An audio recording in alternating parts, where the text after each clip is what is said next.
Bien-aimés frères et sœurs, cordialement, je vous salue tous dans le nom précieux de notre Seigneur Jésus-Christ. Tous ceux qui sont venus de loin et de près, et aussi ceux qui sont liés avec nous en ligne. Que le Seigneur vous bénisse tous, nous bénisse tous de la plénitude de sa grâce. Très particulièrement, je voudrais aujourd'hui saluer les frères du Brésil. D'un côté, le pasteur Eliezer est le pasteur d'une belle île du nord du Brésil avec sa femme du Portugal sont ici parmi nous. Ensuite, j'ai entendu qu'il y a des frères de l'Angola qui sont parmi nous ici, qui sont ici pour la première fois. Nous vous souhaitons à tous les bienvenus. Vous tous qui êtes ici en visite, vous avez entrepris de longs trajets, le Seigneur vous récompensera. À lui soit l'honneur et la reconnaissance. Nous avons déjà entendu des cantiques ce soir merveilleux, des cantiques qui parlent de la grâce du Seigneur et du salut qui est dans le sang et les meurtrissures de Jésus. Et ça, nous ne pouvons pas assez le louer, bien mes frères et sœurs. Nous ne pouvons pas assez louer et remercier le Seigneur pour ce qu'il a fait de grand en nous. Sentez-vous tous bien ici dans la maison du Seigneur. Nous sommes convaincus que le Seigneur, encore ce soir, nous bénira richement. Nous voulons encore entonner un cantique de louange, directement le premier cantique de ce petit livret de chants. Oh, quel bonheur de le connaître!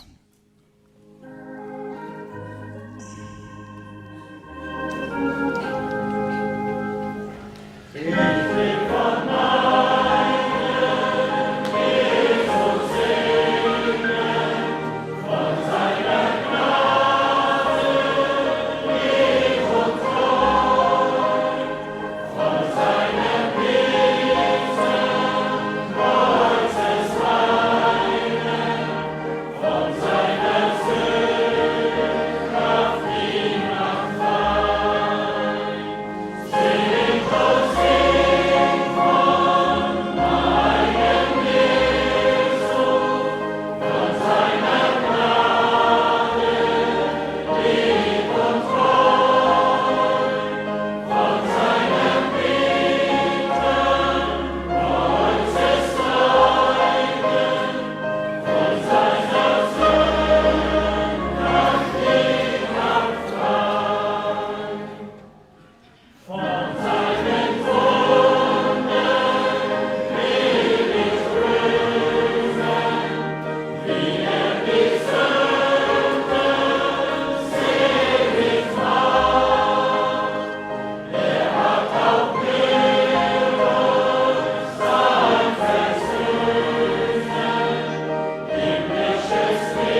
Loué et remercié soit le Seigneur. Encore le numéro 9.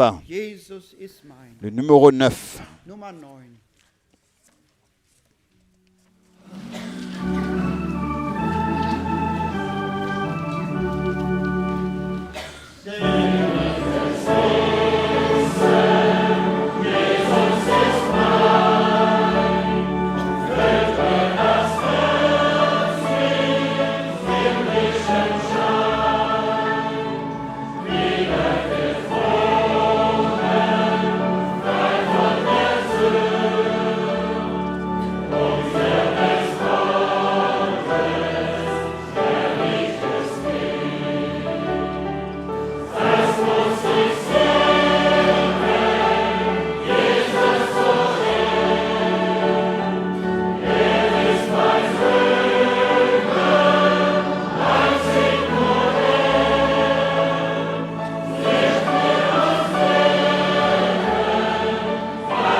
Amen.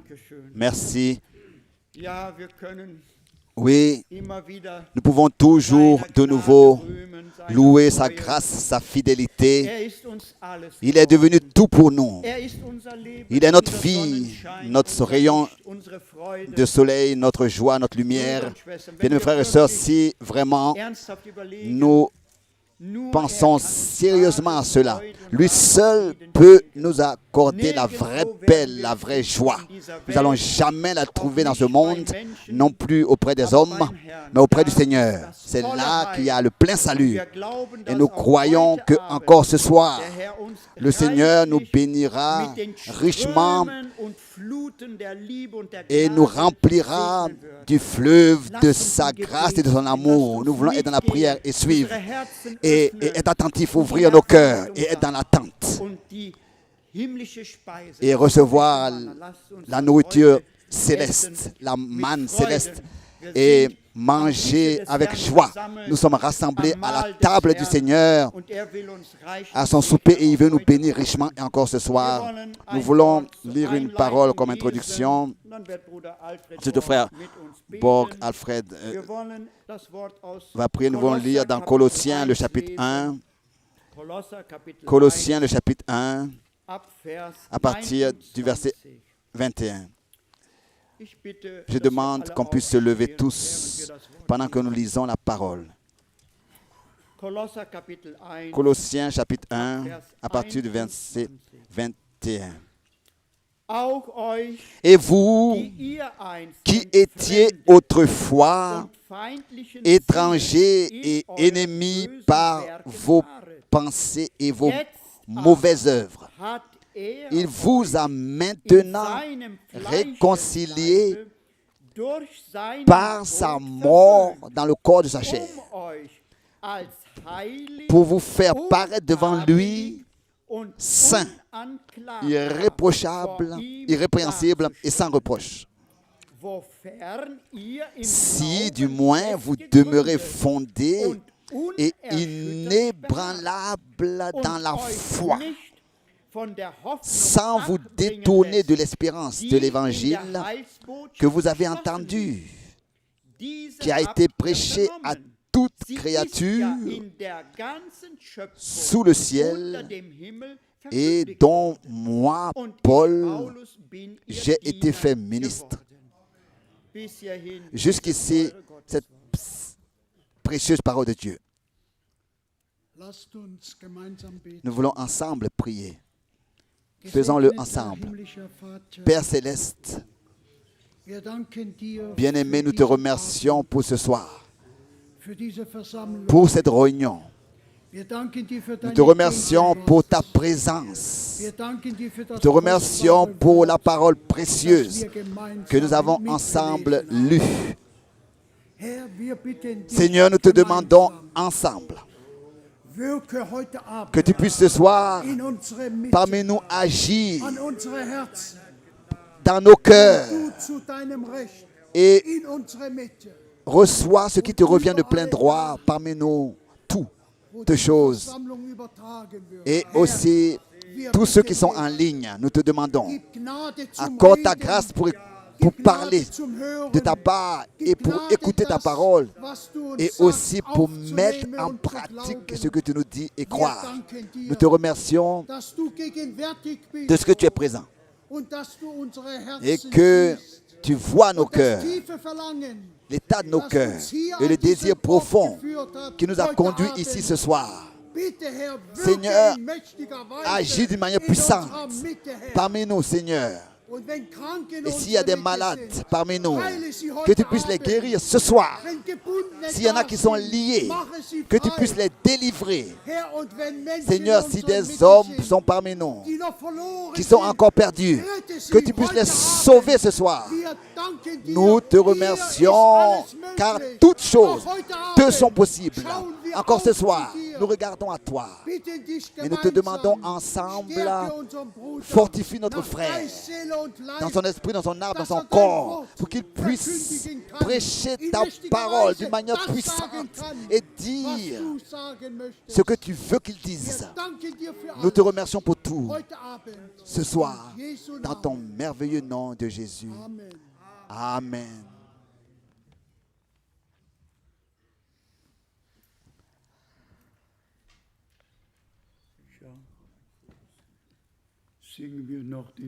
Chantons encore ce chœur. Oh, c'est Jésus.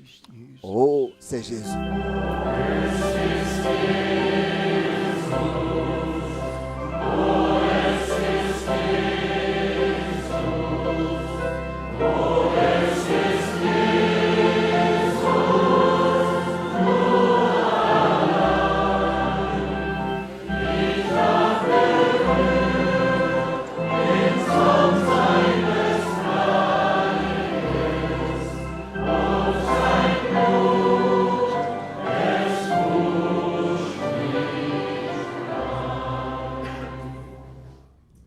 Amen. Amen. Amen. Vous pouvez vous asseoir. Je ne savais pas si encore un cantique allait être chanté pour l'honneur du Seigneur. C'est simplement merveilleux de ce que il y a des milliers de cantiques dans lesquels l'œuvre de la rédemption de notre Dieu fut chantée. Et que vraiment, dans toutes les langues, les peuples, cela est chanté. Nous souhaitons cordialement les bienvenus dans le nom précieux de notre Seigneur. Et comme notre bien-aimé frère déjà le disait, nous souhaitons vraiment à tous les bienvenus de loin et de près, de partout. Nous avons des salutations de Kinshasa, de Johannesburg, de Pretoria, de l'Argentine, d'Abidjan, de la Nouvelle-Élie, du frère Etienne Genton, du frère Graff, du frère Inodi, du frère Gilson, du frère Kupfer, du frère Nyagi, de Nairobi. Je ne sais pas si cette fois-ci je me suis noté tous les appels. Ensuite, je voudrais mentionner la visite de l'Amérique du Sud, du Chili et du Brésil, particulièrement leur souhaiter les bienvenus de la République du Congo, aussi du Portugal, vraiment de partout. Tous les autres sont toujours de nouveau, ont toujours été ici, en visite particulièrement tous ceux qui aujourd'hui sont ici pour la première fois. Ensuite, nous avons des salutations de Swaziland, du pays de la Swaziland, ou bien de la Tanzanie, de Vienne, de la Côte d'Ivoire, des salutations du Burundi, des salutations du frère Richard, des salutations de Bucarest, des salutations de l'Antaya de la Moldavie, des salutations du Burkina Faso, des salutations du frère Israël, encore une fois des salutations du Burundi, des salutations de Goma, de la République du Congo, des salutations du frère Yannick, des salutations du frère Moïse du Colorado, des salutations de Goma, de la République du Congo, des salutations de Ottawa, du Canada, des salutations du frère Chilombo, et encore une salutation de Denver, et encore une salutation du Pakistan, une salutation de Ashdod, Israël, et ensuite, comme dernière salutation de Koudir, de la Roumanie, avec cette remarque qu'ils sont reconnaissants pour le frère Matthias Henrich que Dieu a utilisé pour envoyer le message en Roumanie là-bas parmi le peuple. Et nous avons une salutation particulière pour des salutations de nos frères. Nous avons nos frères du Congo qui étaient présents, qui étaient là, alors que nous avons eu ces grandes réunions. Vous savez, la plus petite contenait plus de 3000 personnes et la plus grande, donc presque 20 000 personnes. Et nous avons avec le frère Tati, qui était mon traducteur, et nous avons regardé ensemble à une photo, et c'était en allant à l'aéroport, il a été dit que quelques frères encore vont se réunir, ils sont ensemble, ils sont en chemin, et ils te demandent encore si tu pouvais répondre à des questions. Et alors que nous sommes arrivés à l'endroit, il y avait plus de 8000 personnes rassemblées pour écouter la parole de Dieu. Et au premier rang étaient assis le frère Löscher, le frère Dorfer, et écoutaient et regardaient ce que Dieu a fait. Particulièrement notre frère Joseph de Kinshasa. Que Dieu te bénisse d'une manière particulière. Ensuite, notre frère,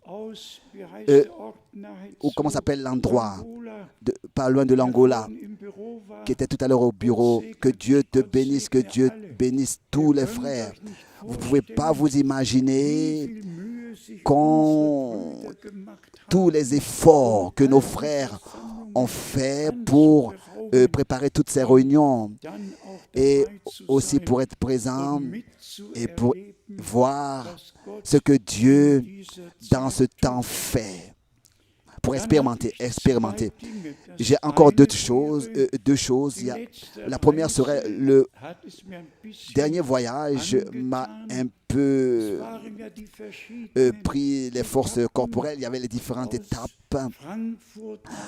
de Francfort à Bangkok et ensuite de Bangkok à Manila et de Manila à Melbourne et de Melbourne à Sydney et de Sydney à Mackay, et c'était en tout 34 heures de vol, seulement de vol, ainsi avec des interruptions avec des escales dans les différents pays et villes pour tenir des réunions, mais les différences d'heures étaient de 8 heures et le jour devient nuit et la nuit devient jour, etc. Et ainsi, c'est vrai que la journée ne s'arrête chez personne, mais nous sommes reconnaissants de ce que Dieu a malgré tout accordé sa grâce. Et quand on voit que de l'Australie, il y a des personnes qui entreprennent un vol de 4 heures, vous savez, l'Australie est l'un des plus grands pays de la Terre, celui qui de Perth entreprend un vol pour aller à Sydney, exactement le même temps de vol que de Francfort à Tel Aviv. Exactement le même temps de vol, alors que c'est dans le même pays. Comme je suis quitté de Francfort en Allemagne pour aller à Tel Aviv, en Israël. Et je suis reconnaissant de ce que il y a des frères et sœurs qui ont entrepris des vols, ou bien alors en voiture, 16 heures de trajet pour pouvoir là-bas, de loin et de près, se rassembler et écouter la parole du Seigneur.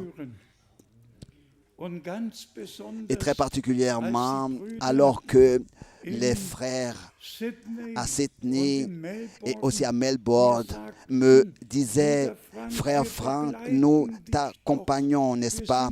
Nous sommes up-to-date dans le royaume de Dieu. Nous t'avons accompagné durant tes voyages par la République du Congo.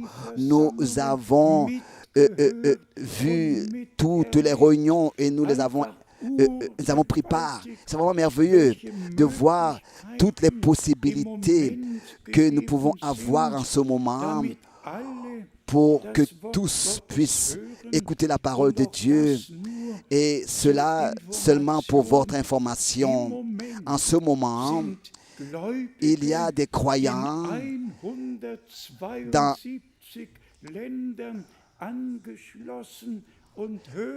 172 pays et écoutent, alors que nous sommes ici rassemblés, le dernier message que Dieu nous a accordé. C'est vraiment la grâce de Dieu. Dans 172 pays, sont tous en ligne. Qui aurait pu s'imaginer cela il y a 30 ans, il y a 40 ans, il y a 50 ans d'ici? Et aujourd'hui, nous pouvons voir cela de nos yeux, et aussi nos frères qui en 12 différentes langues simultanément traduisent d'une manière que tous peuvent écouter et suivre et être apportés dans l'état actuel, dans le royaume de Dieu, dans la position actuelle, l'état actuel. Ensuite, des salutations du frère Berry Green. Et pour abréger les choses, Le mois dernier, le lundi dernier, nous avons encore parlé l'un avec l'autre et il me disait, frère Frank, j'avais dans le cœur devant l'église à Krefeld de me tenir et pour confesser qu'en 1979, j'avais pris une mauvaise décision en 1979. Et ensuite, il a dit certaines choses là-dessus. Et ensuite, il a fait cette remarque, frère Frank, je crois que ton appel est aussi vrai que l'appel de Paul sur le chemin de Damas. Et ça, il a répété. Ça, il l'a répété. Et cela, encore hier soir, nous avons encore parlé l'un avec l'autre.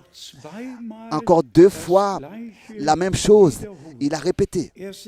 Lui-même, en ce moment, ne peut pas venir. Il a eu 2 opérations de cancer.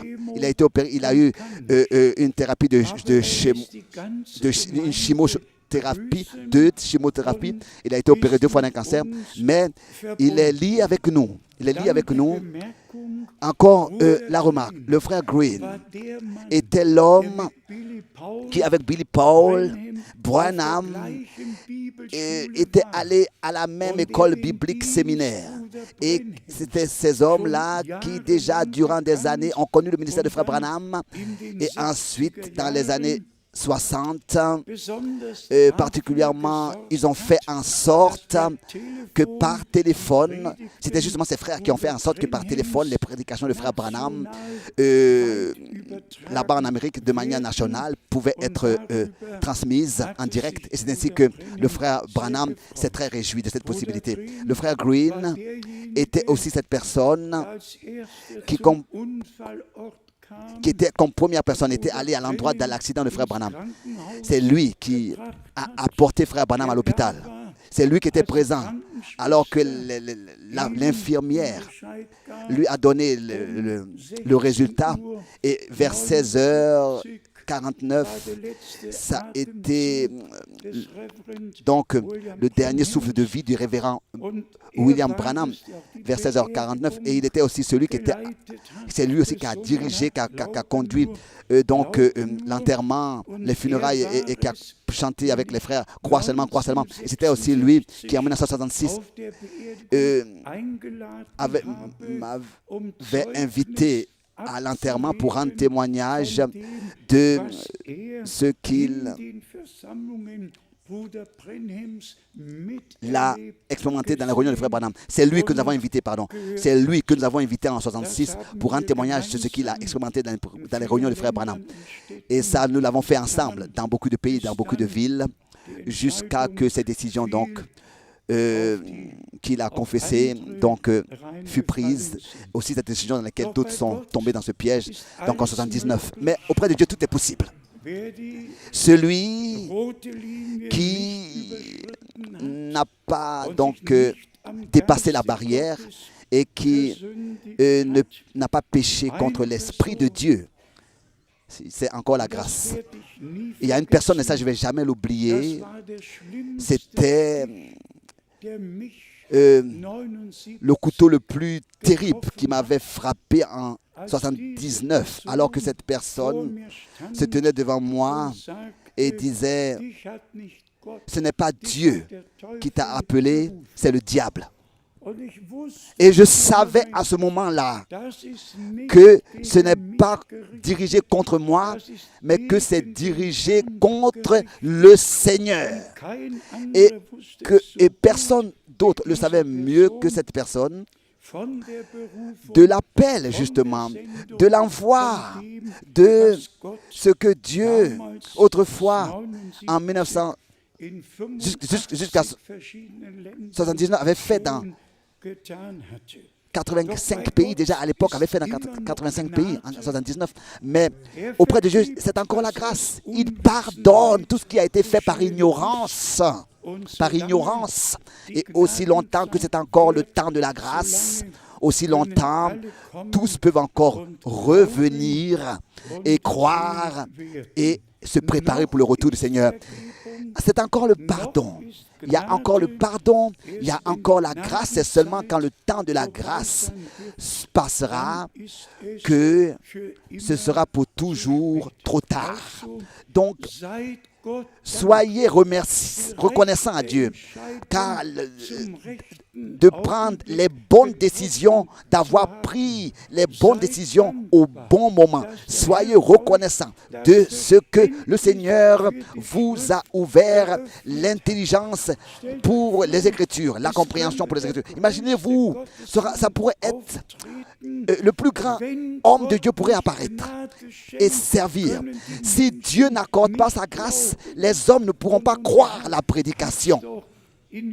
Et notre Seigneur lui-même a dit dans Jean 8 au verset 24, « Si vous ne croyez pas que je le suis, vous mourrez dans vos péchés. » L'incrédulité est mortelle. L'incrédulité est mortelle. Et la foi, la vraie foi, vivifie et conduit et nous lie avec Dieu. Nous conduit à Dieu, nous lie à Dieu. Aujourd'hui, nous n'allons pas nous occuper à ce qui se passe sur terre. Seulement, peut-être cette remarque en ce qui concerne Israël, ce qui se passe avec Israël, avec les négociations et leur évolution. Et il y a seulement deux slogans qui sont utilisés dans la presse et dans l'Internet, c'est-à-dire paix et sûreté. Alors là, tous les politiciens maintenant font que parler de ça. Et Paul l'a écrit dans 1 Thessaloniciens, le chapitre 5, quand ils diront, n'est-ce pas, maintenant est la paix et la sécurité, il n'y a plus de danger, c'est là que soudainement la ruine les surprendra, comme les douleurs de l'enfantement surprennent une femme enceinte. Et en ce qui concerne Israël, c'est ainsi que réellement nous avons un cœur pour tout, pour tous. Et celui qui regarde dans une carte de cette région-là autour d'Israël, il doit chercher longtemps sur la carte avant de trouver ce petit point. Le monde arabe est 990 fois plus grand que la petite Israël. Et c'est cette petite Israël-là qui doit être détruite, Et toute la région, tout, n'est-ce pas, est présent et tous ont assez de place. Mais ensuite, nous venons rapidement à ce point que les 4 anges de jugement qui, selon Apocalypse 9, sont liés à l'Euphrate au jour et l'heure et l'année, attendent pour que le tiers de la terre soit détruit. Je me suis noté cela. L'Euphrate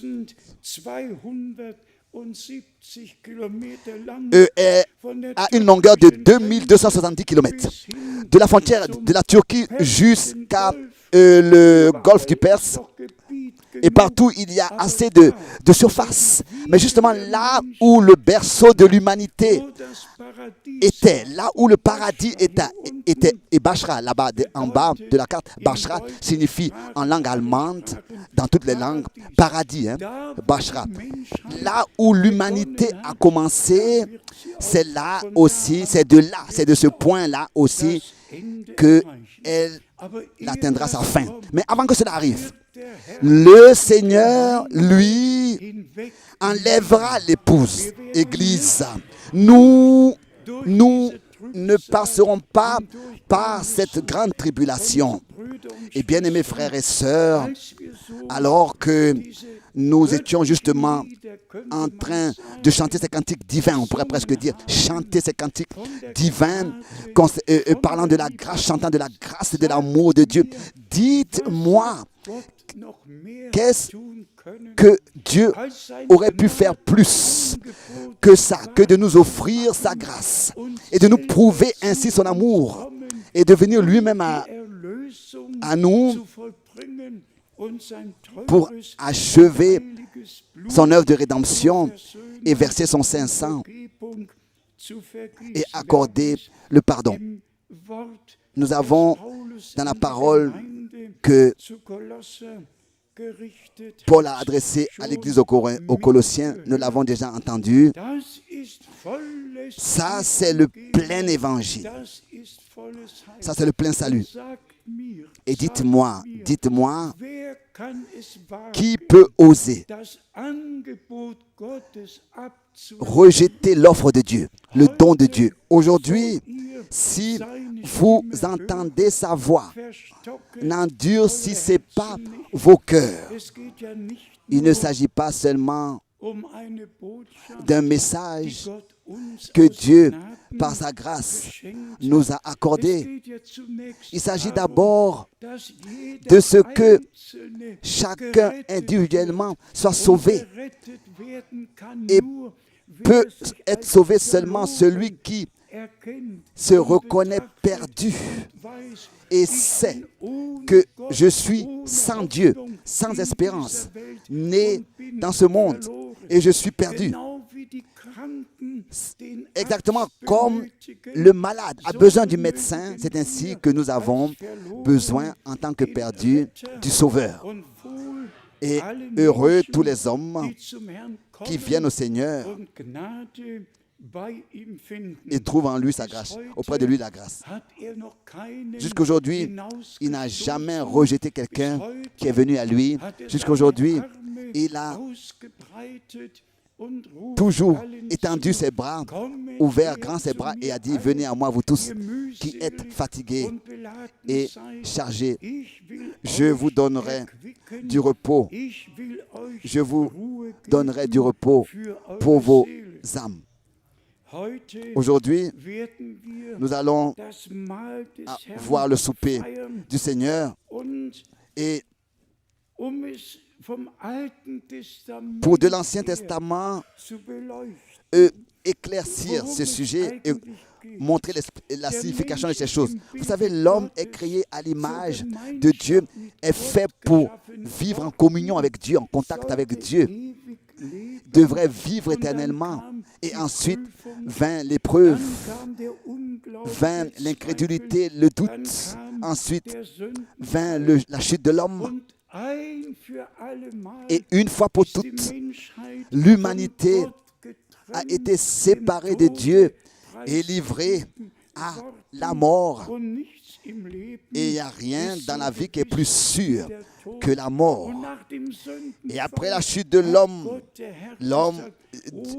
Dieu a dit: oh, que l'homme ne puisse pas détendre son bras et manger de l'arbre de vie et vivre éternellement. Alors, sinon l'homme aurait reçu la vie éternelle dans sa nature pécheresse. Et c'est pour cette raison que Dieu le Seigneur devait chasser Adam et Ève du paradis. Et ainsi, d'une manière particulière aussi, dans ce que Dieu a montré à Moïse, annoncer l'œuvre de la rédemption et sauver l'homme. Je voudrais lire quelques versets bibliques pour nous montrer donc l'édifice du plan du salut de notre Dieu. Nous avons particulièrement dans Exode, le chapitre 4, il nous est montré comment est-ce que Dieu a appelé, et cela, comment est-ce qu'il a appelé ceux qu'il a déterminés, qu'il avait déterminés. Dans Exode, le chapitre 4, le verset 22. Tu diras à Pharaon,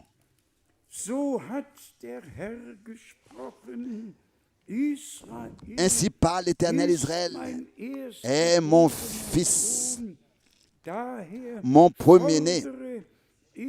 Je te dis, laisse aller mon fils pour qu'il me serve.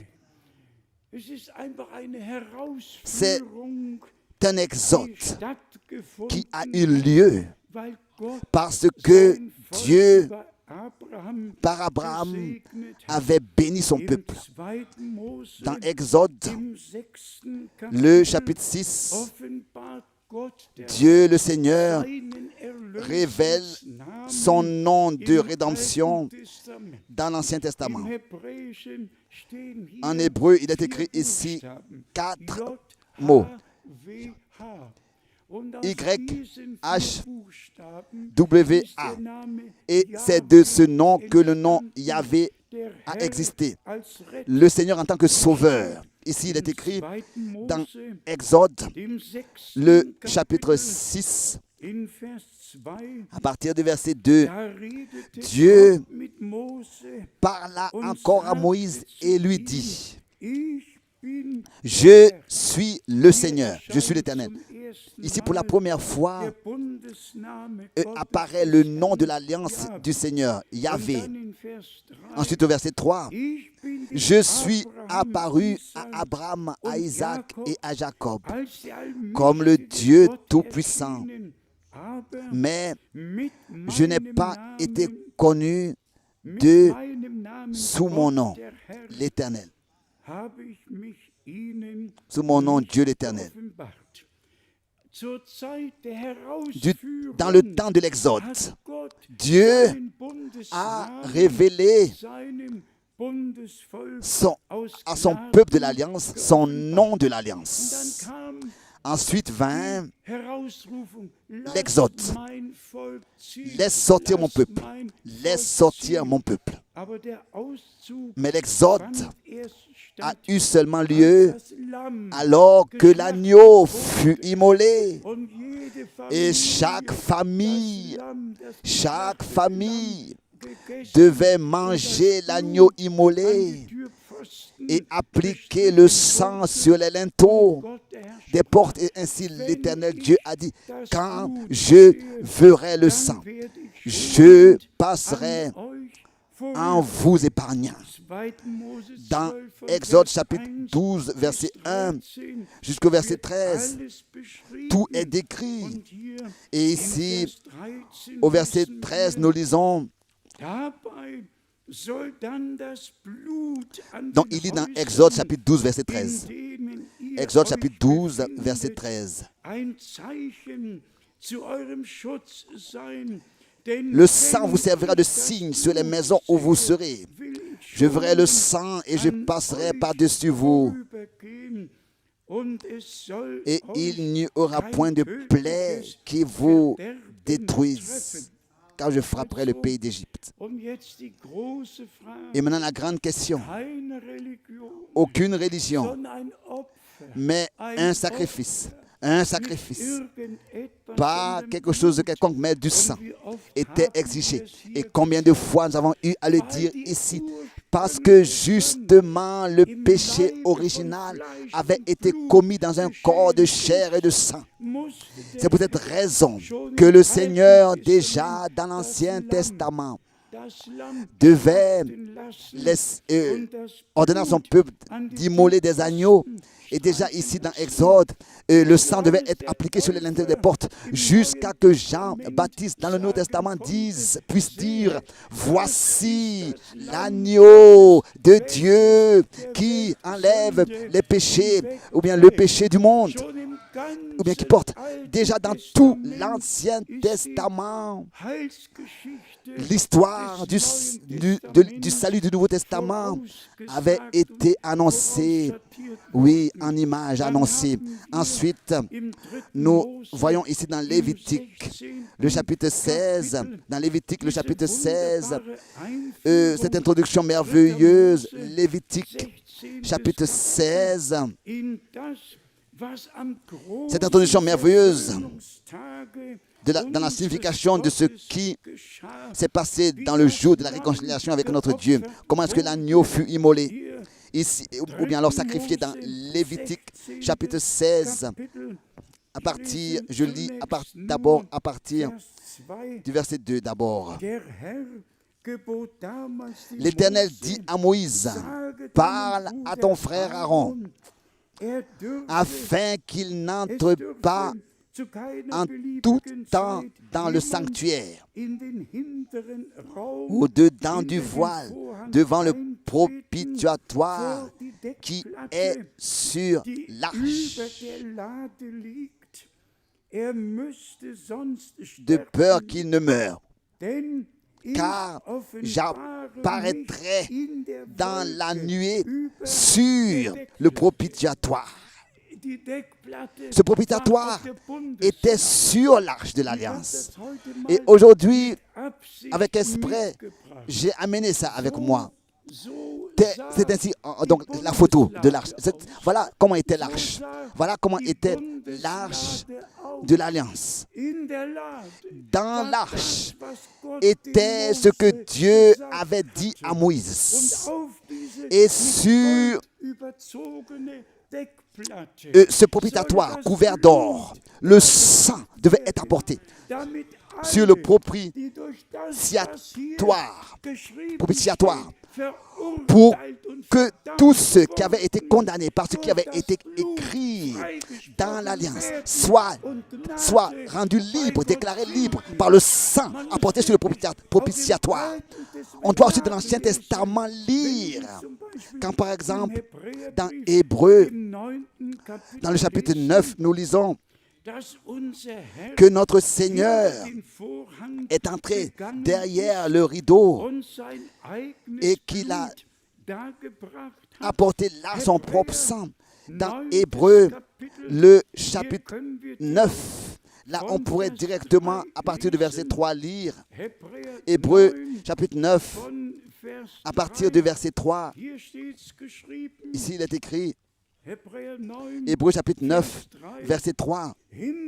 Derrière le second voile se trouvait la partie du tabernacle, appelée le Saint des Saints,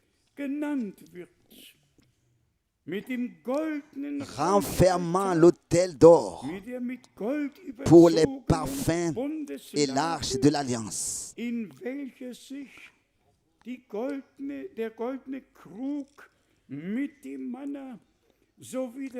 Entièrement recouverte d'or. Il y avait dans l'arche un vase d'or contenant la manne, la verge d'Aaron qui avait fleuri et les tables de l'Alliance. Et les tables de l'Alliance, le contrat de Dieu avec son peuple, l'alliance de Dieu avec son peuple était dans l'arche de l'Alliance. Et sur cette arche de l'Alliance, c'est sur le propitiatoire que le sang, le jour de la réconciliation, a été apporté. Et dans le Nouveau Testament, nous lisons que notre Seigneur et Rédempteur, comme grand sacrificateur, avec son propre saint sang, est entré dans le sanctuaire céleste, dans le lieu très saint. Et que c'est pour nous qu'il a apporté son sang là-bas. Au verset 5, Hébreux 9, verset 5. Au-dessus de l'arche étaient les chérubins de la gloire, couvrant de leur ombre le propitiatoire. Ce n'est pas le moment de parler en détail là-dessus. Disons encore, peut-être à partir du verset 11. Dans Hébreux chapitre 9. Hébreux chapitre 9, verset 11. Mais Christ est venu comme souverain sacrificateur des biens à venir. Il a traversé le tabernacle plus grand et plus parfait qui n'est pas construit de main d'homme, c'est-à-dire qui n'est pas de cette création. Et il est entré une fois pour toutes dans le lieu très saint, non avec le sang des boucs, et des veaux, mais avec son propre sang, ayant obtenu une rédemption éternelle, une fois pour toutes, ayant obtenu une rédemption éternelle. En allemand, accompli, ayant accompli une rédemption éternelle. Et là, aucun homme ne peut encore changer. Aucun adversaire, rien, personne. Cette rédemption éternellement valable. Quand nous regardons dans le Nouveau Testament, dans différents versets, particulièrement dans Romains, l'épître aux Romains, Paul a toujours de nouveau exposé ces choses et nous a montré leur signification. Dans Romains, par exemple, le chapitre 4, nous lisons au verset 25. Romains, chapitre 4, verset 25. Lequel a été livré pour nos offenses et est ressuscité pour notre justification. Ça, c'est un plein évangile, une pleine rédemption que Dieu, par sa grâce, nous a accordée. Dans Romains chapitre 5, verset 1, il est écrit, nous lisons ces paroles merveilleuses concernant la foi et la justification. Romains chapitre 5, verset 1. Étant donc justifiés par la foi, nous avons la paix. As-tu été justifié par la foi? L'es-tu? As-tu reçu cela? Crois à la justification que Dieu t'accorde par le sang de l'agneau. Plus rien n'était attribué, oui, tout a été porté par l'agneau de Dieu. Nous avons part à la rédemption valable éternellement. Et notre passé n'a plus de valeur. Ce qui a de la valeur, c'est ce que Dieu, dans notre vie, a produit, a fait. Lisons encore dans Romains 5, verset 1. Ayant donc justifié, ayant donc justifié par la foi, ayant donc été justifié par la foi. Vous voyez, la foi nous ouvre l'accès à la grâce. Et étant donc justifié par la foi, nous avons la paix avec Dieu par notre Seigneur Jésus-Christ. Bien-aimé âme, as-tu reçu cette paix de Dieu? As-tu reçu la paix avec Dieu? La paix de Dieu? La grâce de Dieu? As-tu expérimenté la rédemption personnellement? Aujourd'hui, c'est le jour du salut. Aujourd'hui, c'est un jour particulier. Aujourd'hui, que personne reste dans son état de perdu et reparte après la réunion telle qu'il est venu, mais que tous prennent part à la rédemption, au pardon et l'expérimentent personnellement. Dans Romains, le chapitre 5, toujours, au verset 9, nous lisons « À plus forte raison donc, maintenant que nous sommes justifiés par son sang, serons-nous sauvés par lui de la colère. » Ce n'est pas toi qui t'es justifié. Ce n'est pas moi qui me suis justifié. Mais c'est par son sang. Par son sang qui a été apporté sur l'arche de l'Alliance. C'est ainsi qu'il n'y a plus de condamnation pour ceux qui sont en Jésus-Christ. La condamnation a été portée par le Sauveur. Et nous lisons ici au chapitre 5 de Romains, encore dans les versets 12 et 13.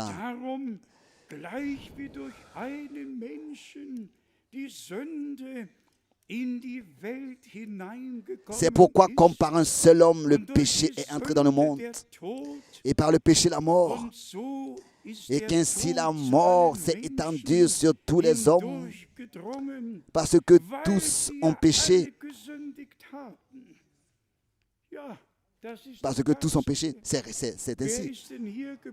Qui est resté ici? Tous ceux qui sont venus sont aussi partis. Et maintenant suit quelque chose de très particulier pour que nous puissions savoir, très résumé brièvement, pour montrer pour quelle raison la loi fut donnée. Pour quel objectif? Dans Romains 5, à partir du verset 13. Car jusqu'à la loi, le péché était dans le monde. Or, le péché n'est pas imputé quand il n'y a point de loi.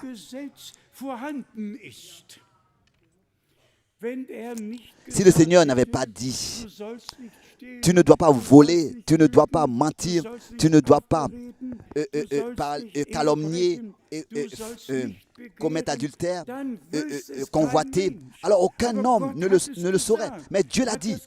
Dieu a donné la loi.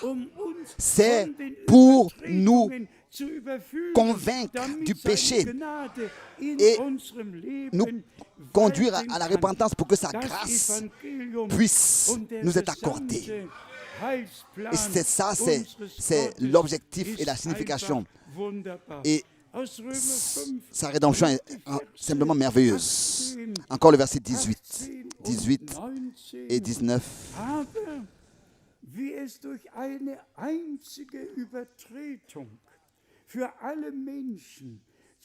Ainsi donc, comme par une loi, par une seule offense, la condamnation a atteint tous les hommes, de même par un seul acte de justice, la justification qui donne la vie s'étend à tous les hommes.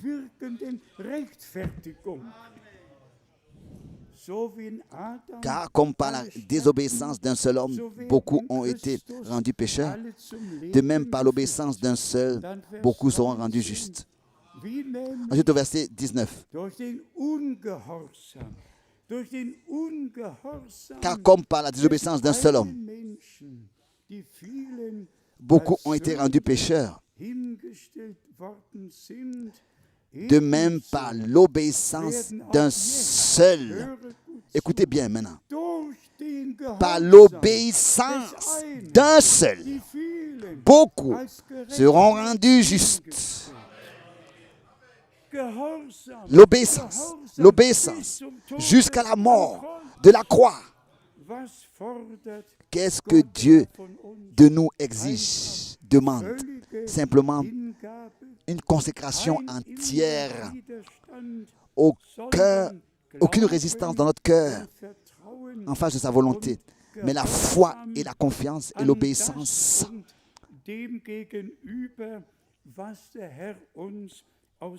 dans tout ce qu'il nous a accordé et nous a ordonné. Nous venons encore à Romains, le chapitre 8. Romains, le chapitre 8, versets 29 et 30.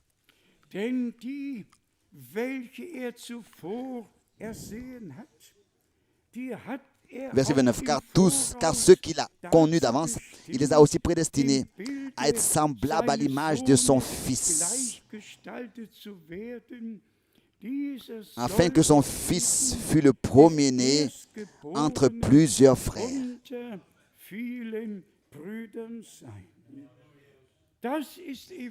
Ça, c'est l'Évangile.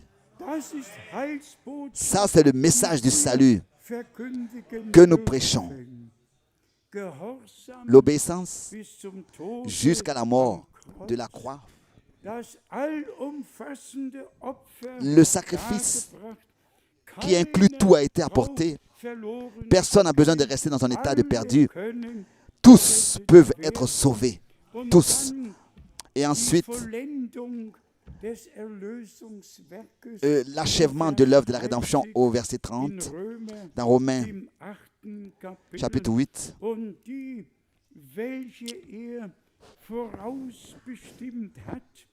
Et ceux qu'il a prédestinés, il les a aussi appelés. Et ceux qu'il a appelés, il les a aussi justifiés. Et ceux qu'il a justifiés, il les a aussi glorifiés. déjà accordé la gloire céleste. Auprès de Dieu, tout, aux yeux de Dieu, tout est déjà accompli. Nous faisons qu'attendre le retour du Seigneur et la transformation de nos corps de la mortalité dans l'immortalité. Pierre l'a résumé ainsi dans 1 Pierre, le chapitre 2. Dans 1 Pierre, le chapitre 2, ici nous avons ce qui était important à l'homme de Dieu et ce qu'il, dans son épître ici, il nous a transmis. Dans 1 Pierre, chapitre 2, verset 24.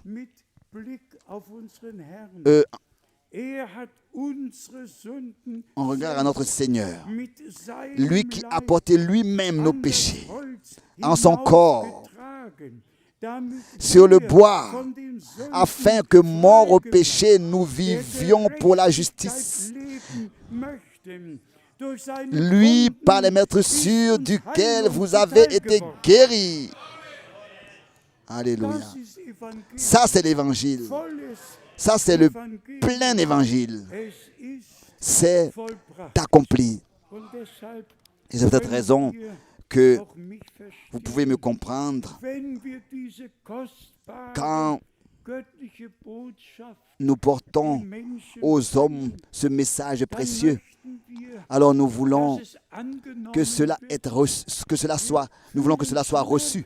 Nous ressentons de la douleur pour tous ceux qui rejettent, qui refusent l'offre de Dieu, qui pensent pouvoir être sauvés par un rituel, par une pratique religieuse.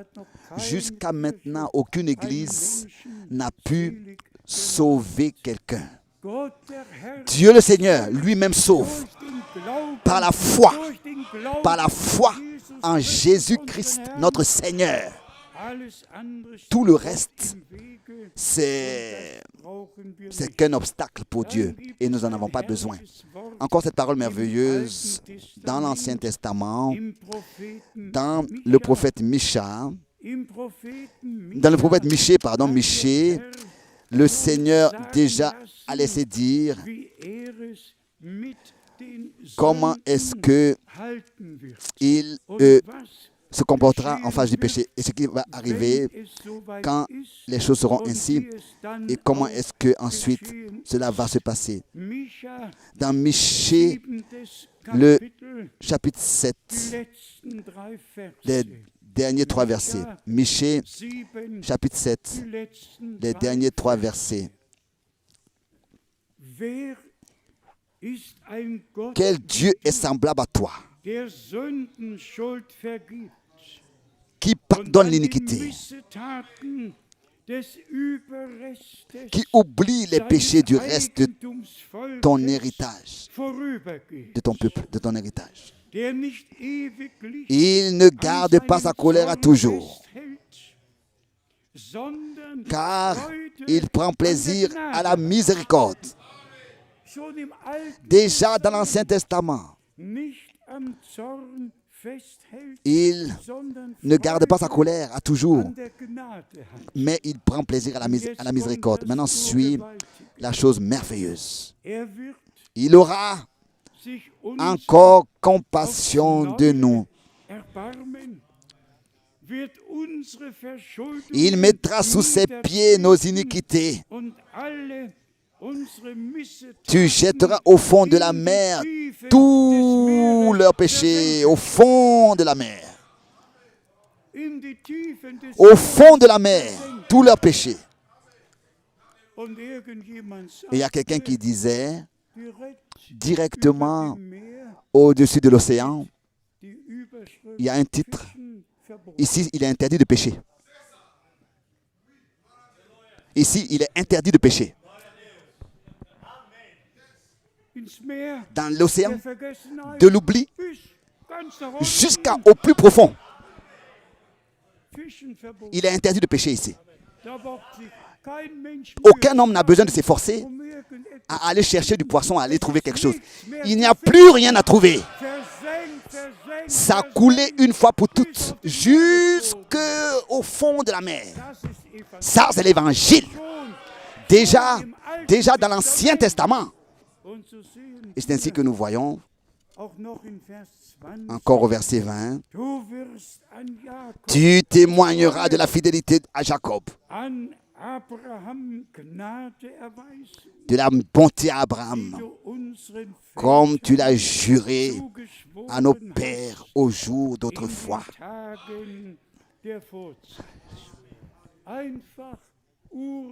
C'est merveilleux. Déjà dans tout l'Ancien Testament, annoncé à l'avance, Psaume 103, qui te pardonne toutes tes iniquités et qui guérit toutes tes maladies, qui sauve ta vie de la fosse et qui te couronne de grâce et de miséricorde. Et ensuite, Ésaïe 53.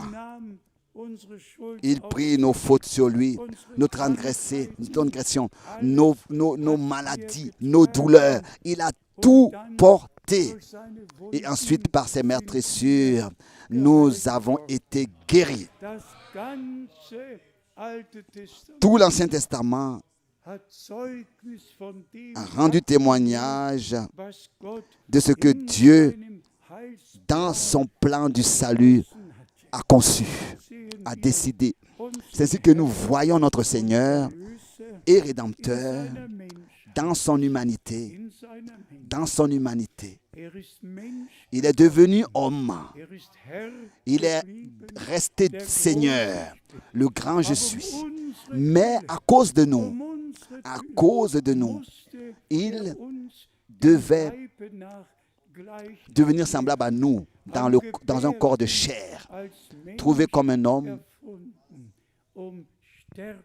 pour pouvoir mourir. Et voilà, dans le psaume 22, alors qu'il prit ta place et ma place, et qu'il mourit à ta place et à ma place, et qu'il a dit, mon Dieu, pourquoi m'as-tu abandonné? Ça, c'était le moment où nos péchés et transgressions ont été placés sur l'agneau de Dieu, sur lui. Ça a été le moment bien précis. Et au moment prochain, c'est accompli. Dieu était en Christ et a réconcilié le monde avec lui-même. D'un moment à un autre, d'une seconde à l'autre, la rédemption fut accomplie. Et c'est par la résurrection de notre Seigneur qu'il a prouvé qu'il a vaincu la mort. Mort, où est ton aiguillon? Enfer, où est ta victoire? Nous l'avons ici mercredi soir eu à mentionner rapidement comment est-ce que dans Genèse chapitre 3, il est écrit concernant le serpent. Il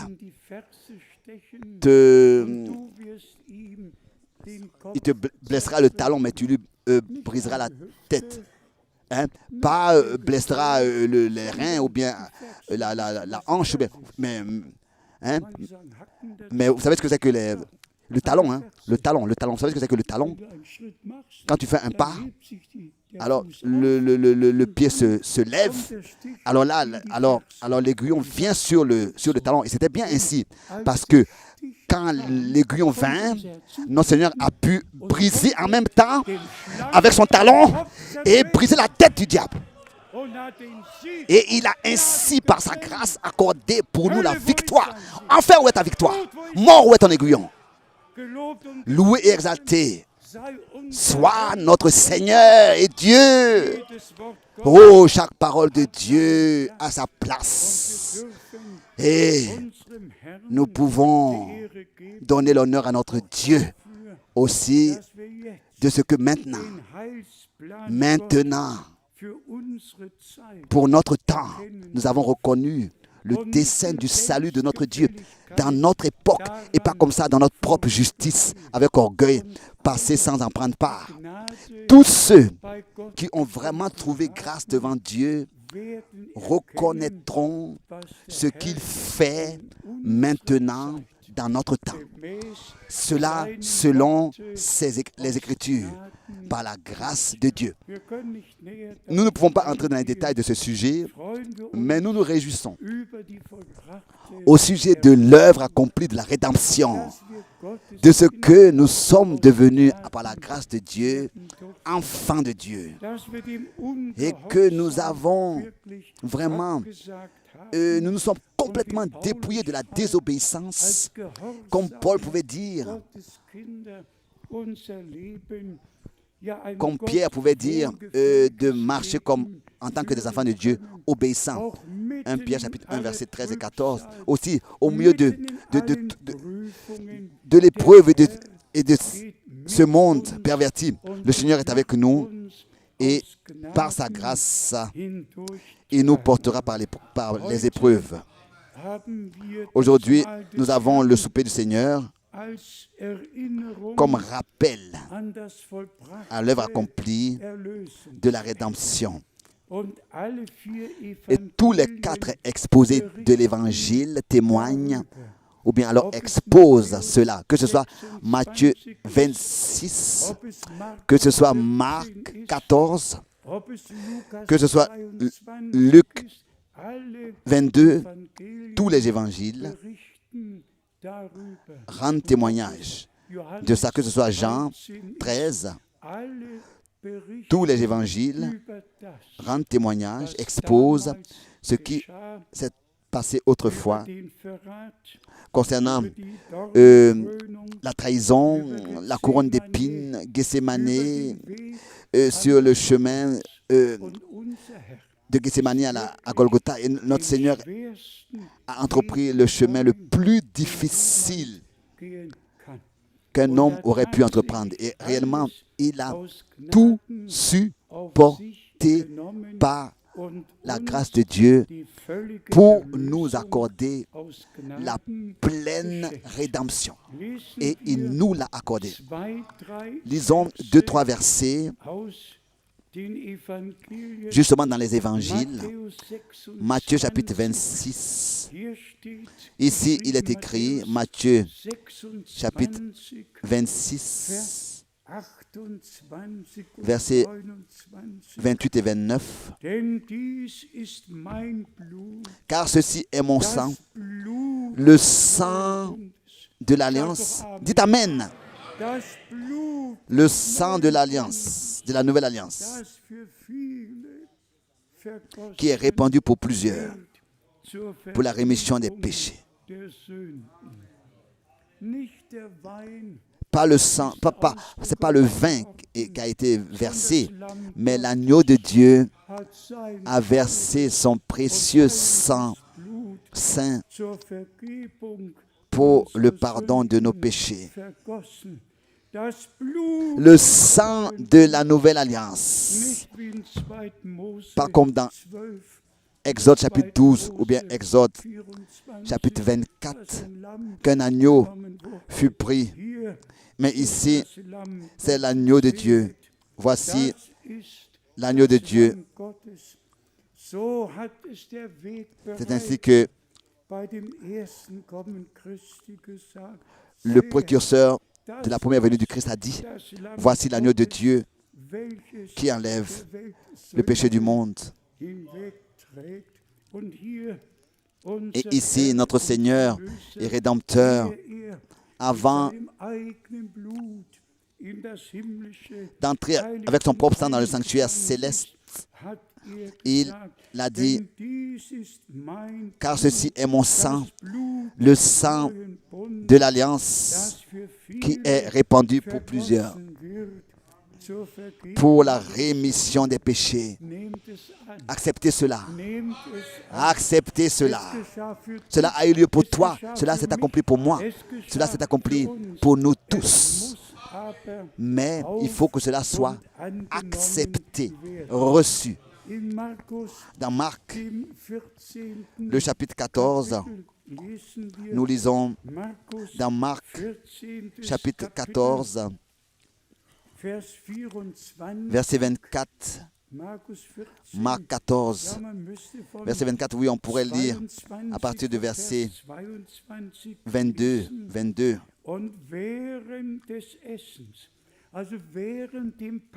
Pendant qu'il mangeait, donc pendant le souper de la Pâque, Jésus prit du pain et après avoir rendu grâce, il le rompit. Le repas de la Pâque, il le rompit et le leur donna en disant: prenez ceci, est mon corps. Il prit ensuite une coupe et après avoir rendu grâce, il la leur donna et ils en burent tous. Et il leur dit en faisant mention de son sang. Au verset 24.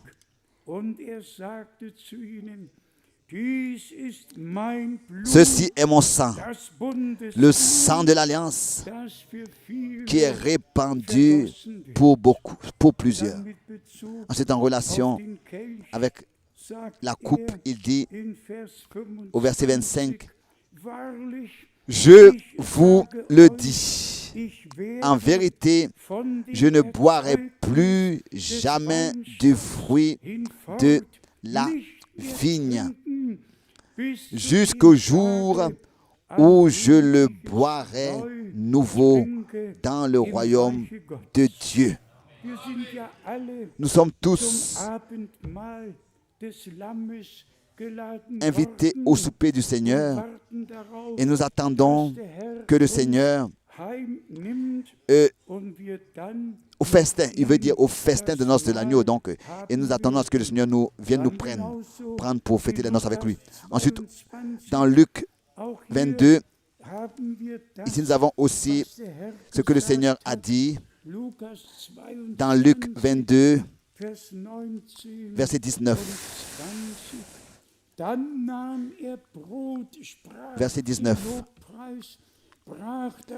Ensuite, il prit du pain, Luc 22, verset 19, et après avoir rendu grâce, il le rompit et le leur donna en disant: ceci est mon corps qui est donné pour vous.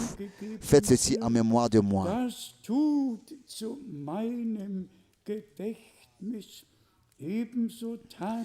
Il prit de même la coupe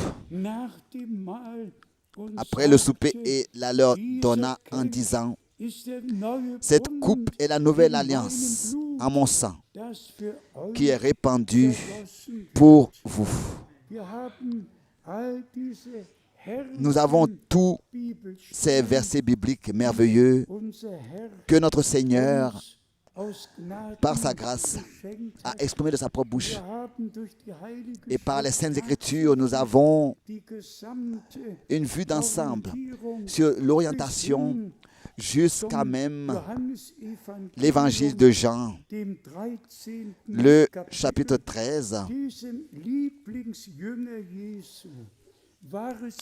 Le disciple bien-aimé du Seigneur Jésus, c'était pour lui important aussi d'écrire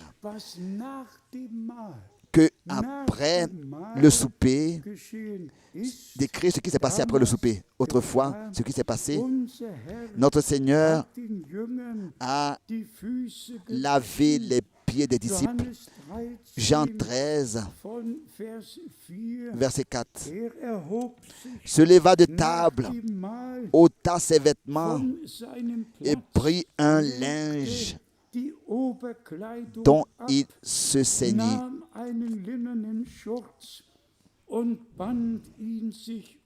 Ensuite, il versa de l'eau dans un bassin et il se mit à laver les pieds des disciples et à les essuyer avec le linge dont il était saint. Si nous continuons à lire, nous voyons exactement ce qui s'est passé ce jour. Ensuite, nous venons au verset 12 et après, Jean 13, verset 12. Après qu'il leur eut lavé les pieds et qu'il eut pris ses vêtements, il se remit à table et leur dit, « Comprenez-vous ce que je vous ai fait? Vous m'appelez Maître et Seigneur, et vous dites bien, car je le suis. » Amen. Verset 14. Si donc je vous ai lavé les pieds, moi, le Seigneur et le Maître,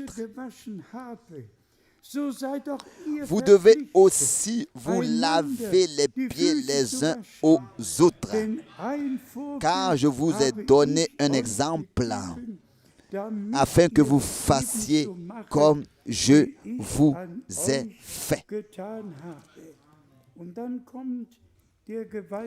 Ensuite, sur ce verset merveilleux, en vérité, ce verset est important. En vérité, je vous le dis, verset 16. Jean 13, verset 16. Le serviteur n'est pas plus grand que son Seigneur, ni l'apôtre plus grand que celui qui l'a envoyé. Donc, personne n'a le droit de s'élever au-dessus du Seigneur et de sa parole. Le Seigneur, lui, a prononcé le dernier mot et le dernier mot, et nous croyons de notre cœur ce qu'il nous a dit. Résumons. La pleine rédemption que Dieu, par sa grâce, nous a accordée, nous l'acceptons reconnaissant. Et encore une fois, nous mentionnons la parole merveilleuse de 1 Corinthiens 5, telle que Paul autrefois l'a exprimée. Nous vous disons en tant qu'ambassadeur de Christ, en tant qu'ambassadeur de Christ, 2 Corinthiens 5, verset 19. Soyez réconciliés avec Dieu. Ça, c'est le message divin. Le grand jour de réconciliation avec l'humanité a eu lieu. Le grand sacrificateur, notre Seigneur et Rédempteur, est entré dans le sanctuaire céleste et a laissé son sang sur le trône de grâce, sur le propitiatoire. Et tout a été ôté de nous. Son sang parle plus fort que celui d'Abel. Et crie rédemption, pardon, réconciliation. Et nous avons, par la grâce de Dieu, accepté ces choses. Ensuite, concernant le lavage des pieds, je suis très sincère.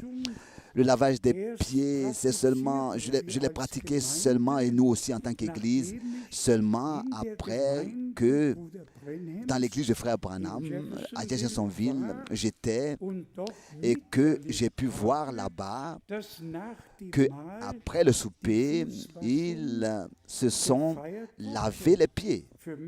Pour moi, c'était aussi nouveau, mais je me disais, si le grand homme de Dieu de notre temps a trouvé nécessaire, sans difficulté, de faire ce que le Seigneur a ordonné, qui suis-je, moi, pour ne pas le faire? Et depuis ce jour, quand je revins en Allemagne, nous l'avons ici pratiqué. Nous avons fait le souper du Seigneur avec le lavage des pieds. Et nous sommes reconnaissants au Seigneur de ce que nous avons la grâce de croire, comme le dit les Écritures, et aussi dans l'obéissance. Dans l'obéissance, donc prouver notre obéissance. Prouver que nous n'avons pas une foi qui est dans notre tête, mais une foi qui est dans notre cœur. Une foi sincère qui nous lie à l'obéissance. Une foi qui n'est pas sans obéissance. La foi qui est, comme dit les Écritures, est liée à l'obéissance.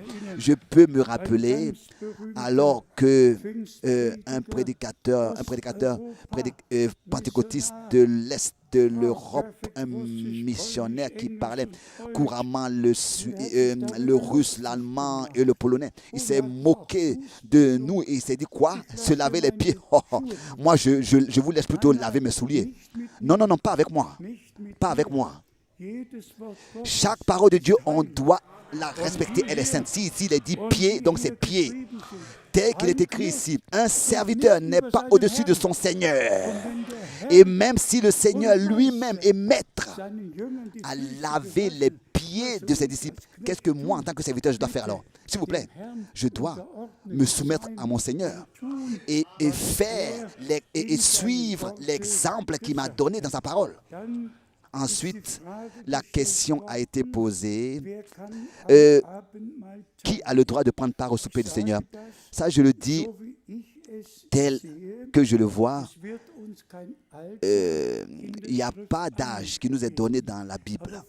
Mais de notre Rédempteur, dans son humanité, nous apprenons que de sa naissance, nous apprenons sa circoncision le 8e jour, et ensuite nous apprenons en temps de lui que c'est quand il eut 12 ans et qu'il avait entrepris un pèlerinage à Jérusalem pour, là-bas, avec les scribes et pharisiens, discuter, ou bien alors parler de la parole de Dieu. C'est ainsi qu'il a parlé tellement profondément dans la parole de Dieu que son papa et sa maman, ou bien alors Maria et Joseph, pardon, l'ont cherché pendant 3 jours en direction de leur maison et n'ont pas pu le trouver et pas pu constater qu'il manquait.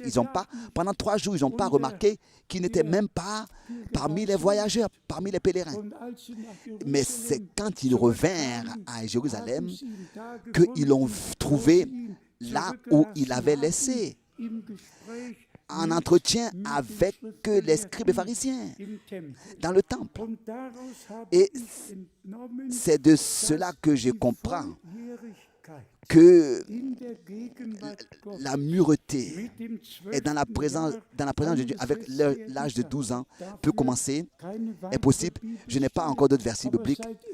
La mureté, par exemple, la maturité. S'il vous plaît, si on commence par exemple à distribuer le pain aux enfants, où est-ce qu'on va arrêter? Non, il faut d'abord que ce soit des hommes qui aient accepté le pardon de leurs péchés. Il faut d'abord que le Saint-Esprit ait pu nous convaincre de notre péché. Il faut que notre âme soit sauvée pour pouvoir prendre part au souper du Seigneur d'une manière digne. Donc, tous ceux qui ont accepté l'œuvre de la rédemption de tout leur cœur, sentez-vous libre, comme les Saintes Écritures le disent. Je vais vous le lire tout de suite dans 1 Corinthiens, le chapitre 10 et aussi le chapitre 11, tel que cela est écrit dans 1 Corinthiens, le chapitre 10, 16 et 17. 1 Corinthiens 10, versets 16 et 17. La coupe de bénédiction que nous bénissons n'est-elle pas la communion au sang de Christ?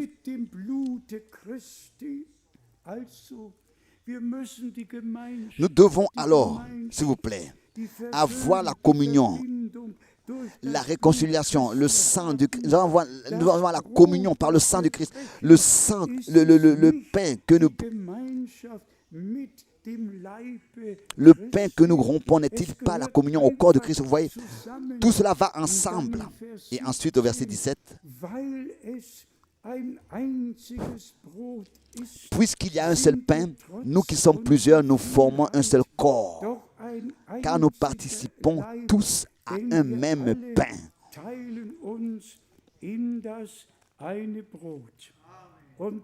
Ensuite, dans le chapitre 11, 1 Corinthiens, chapitre 11, à partir du verset 23, il est écrit: car j'ai reçu du Seigneur ce que je vous ai enseigné,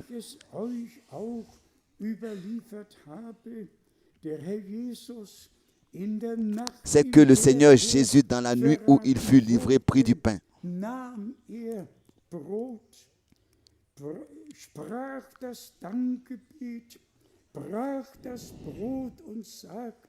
Et après avoir rendu grâce, il le rompit et dit, ceci est mon corps qui est rompu pour vous. Faites ceci en mémoire de moi. Vous voyez? De même, après avoir soupé, il prit la coupe et dit, cette coupe est la nouvelle alliance en mon sang. Faites ceci en mémoire de moi, toutes les fois que vous en boirez. Verset 26. Car toutes les fois que vous mangez ce pain et que vous buvez cette coupe, vous annoncez la mort du Seigneur jusqu'à ce qu'il vienne. Encore bien sûr, l'exhortation, l'avertissement. Au verset 27, c'est pourquoi celui qui mangera le pain ou boira la coupe du Seigneur indignement sera coupable envers le corps et le sang du Seigneur.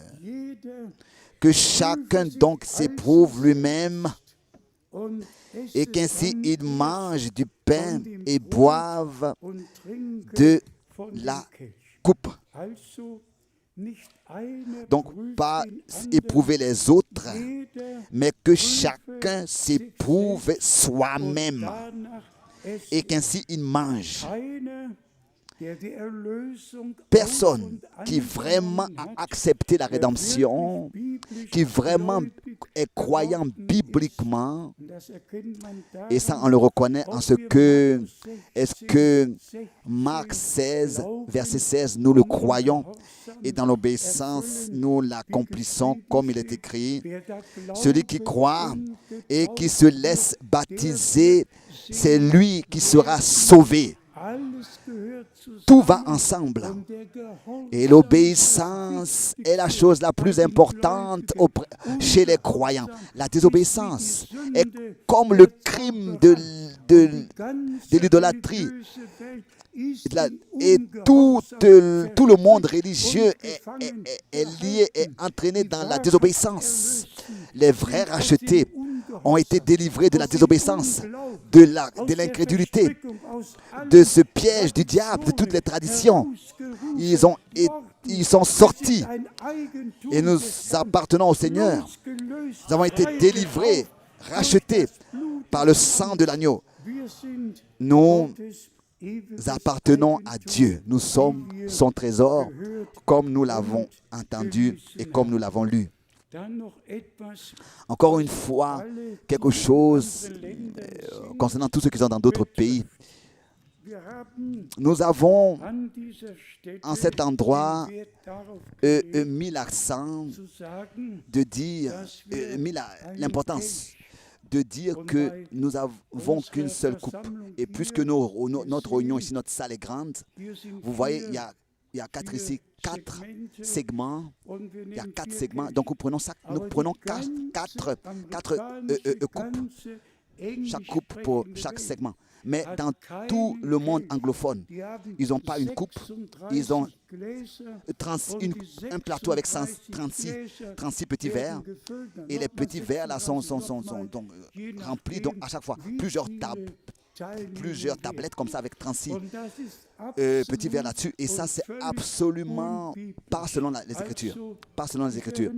Je me rappelle en 1959, alors que ce grand évangéliste des États-Unis était venu à Francfort, à Mainz, et qu'il avait là-bas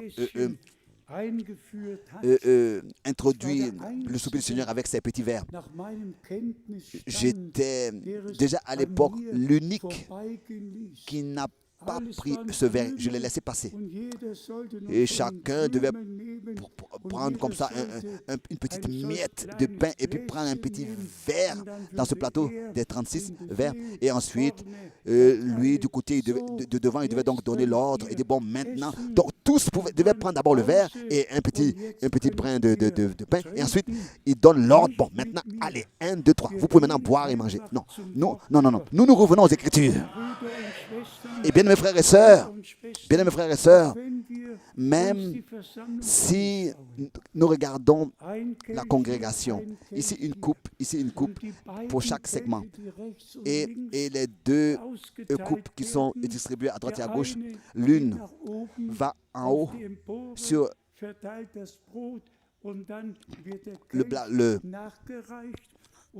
le balcon, le pain et la coupe. Et ceux qui sont...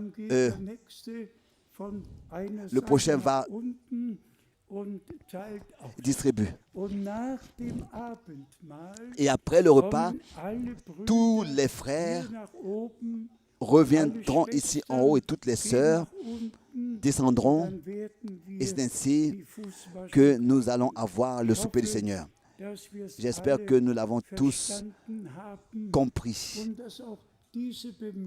Et aussi, concernant cette remarque de tous les cœurs, j'espère que ça a été reçu. C'est aussi nécessaire ici que nous puissions être d'un commun accord en toutes choses et savoir, bon, c'est comme ça que c'est biblique et c'est comme ça que cela peut être pratiqué en cet endroit et que cela peut être agréable à Dieu. Et c'est ainsi que nous pouvons le faire. À notre Dieu, soit l'honneur et l'adoration. Tous ceux qui ont consacré leur vie au Seigneur et qui dans leur cœur sont prêts à se laisser baptiser. Cela est déjà valable auprès du Seigneur. Cela est déjà valable aux yeux du Seigneur. Si vous avez accepté la grâce, le pardon de Dieu, la rédemption, et que vous l'avez accepté, et que vous êtes prêt à vous laisser baptiser, alors vous pouvez prendre part aussi au souper.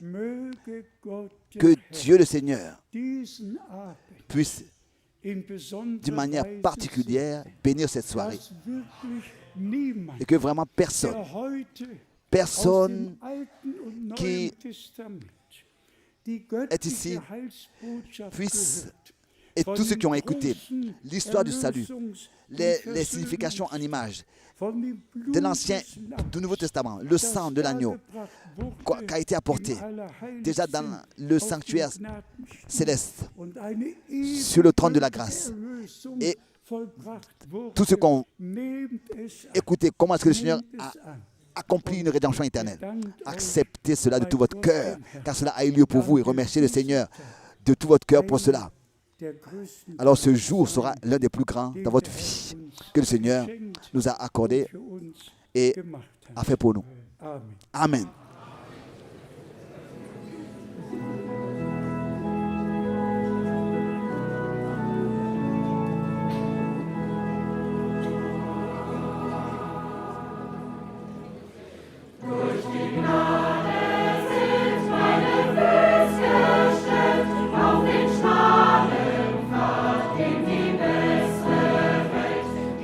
Gnade will ich nun fest vertrauen.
Ich möchte uns den Chorus vorlesen. Je voudrais vous lire le cœur. Und zwar heißt es hier, Ici, il nur est durch écrit, Gottes seulement par la Gnade grâce de Dieu, kann ich bestehen. je peux me tenir Von der Sünde frei, libre du stetig vorwärts péché, gehen. aller de l'avant.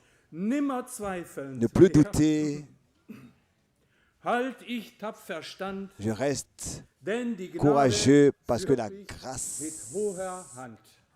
me conduit avec haute main.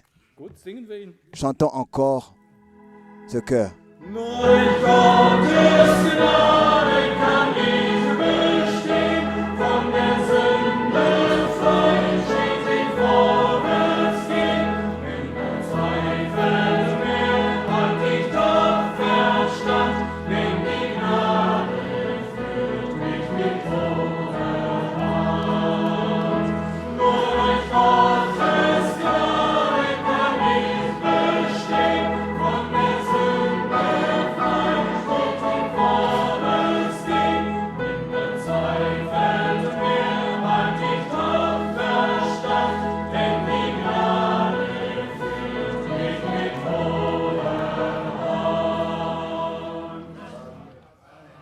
Amen.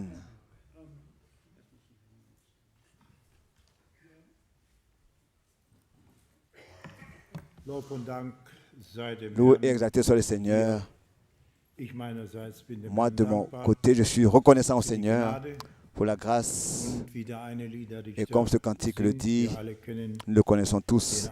den Chorus, ich bin einer. Je suis l'un qui a trouvé la grâce de Dieu Und wir sind et nous sommes, des nous avons reçu la grâce du Seigneur. haben wir auch heute Nous l'avons aussi entendu aujourd'hui. dankbar Nous sommes reconnaissants au Seigneur pour cela, dieses große Vorrecht. pour ce grand Wir privilège. sind Nous sommes mal für heute Abend zum Schluss gekommen. venus à la fin de cette réunion ce Wir soir. hätten eine Bitte an Nous aurions encore une demande à tous, en tous. Wir gehen in Ruhe Nous allons dans le repos et la paix, im Frieden unseres Herrn. dans la paix de notre Seigneur. Machen nicht viel Gerede, sondern Nous restons dans le verarbeiten calme das, was Gott uns et nous nous occupons à méditer ce que nous avons entendu ce soir durch sein Wort und par sa gedenken parole an das, et pensons was wir à als Gedächtnis ce vor que dem Herrn nous avons hier ici fait en mémoire au Seigneur uns miterlebt haben, et expérimenté. dass wenn wir oder wir haben teilgenommen, Si nous avons pris part den Tod des Herrn zu verkündigen, pour aber nicht nur annoncer la mort, ce n'est pas seulement sa mort, mais sa résurrection. Und dafür Et nous en sind wir sommes dem très Herrn reconnaissants sehr dankbar. au Seigneur. Nochmal, bitte Encore, s'il vous plaît, in Ruhe, geht conduisez-vous in Ruhe, calme dans les lasst chambres, dans les alle dortoirs in Ruhe. et Morgen, so Gott will, äh, wenn wir leben, kommen wir wieder zusammen, allez vous auf coucher. Neue zu hören. Revenez was demain pour Gott écouter la uns parole de zu Dieu, sagen pour ce hat. qu'il a à nous Lob dire. und Dank sei Faites en ihm. sorte Dann hätte ich qu'il hier y ait du noch calme dans les dortoirs et dans la chambre. J'aurai une montre, il y a une montre ici, celui qui l'a hier abholen. perdu peut la prendre. Und jetzt stehen Et maintenant, wir nous nous zum levons Schluss. pour la prière. Himmlischer Vater, Père wir Céleste, sagen dir nous te remercions de tout herzlichsten notre Dank cœur für diesen Tag, den du pour ce uns jour que tu nous as gemacht hast und accordé, hast uns bereitet. tu nous as préparé. Indem wir Gemeinschaft haben miteinander Nous avons unter pu avoir communion les uns avec les autres deinem Wort.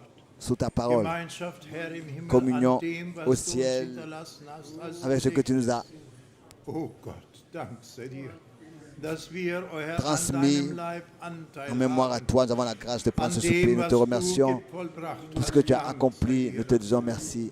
Bitte segne uns. Bénis-nous tous. Segne alle, die hier Bénis sind und tous alle, ceux oh qui sont Gott, ici, die überall Seigneur, et qui partout gehört haben. ont, Sei gnädig. et ont écouté ta parole. Fais Wir bitten grâce. dich um deinen Nous te Segen demandons ta auch. bénédiction. Wenn es noch einen Morgen S'il y a gibt, o encore Herr, un demain qui existe, schenke uns alle accorde-nous Gnade. à tous ta grâce. Prépare nos cœurs, ouvre-les Und schenke auch et Gnade, accorde ta grâce dass das gesagt pour que ce wird, qui est was dit gesagt werden soll, durch und aus soit, deinem Wort, o Herr. soit mis en Mein pratique. Gott, verkläre es uns allen. Révèle-le à Bitte tous. segne du auch die Lippen, Bénis dadurch aussi les du lèvres par reden lesquelles kannst tu peux und parler reden wirst. et Wir tu danken parleras. dir Nous te dafür disons merci und bitten dich, et te sei demandons, mit uns. sois avec nous, Entlass uns et in deinem Segen. que nous puissions repartir dans ta bénédiction. Amen. Alléluia, sois glorifié. Halleluja, sei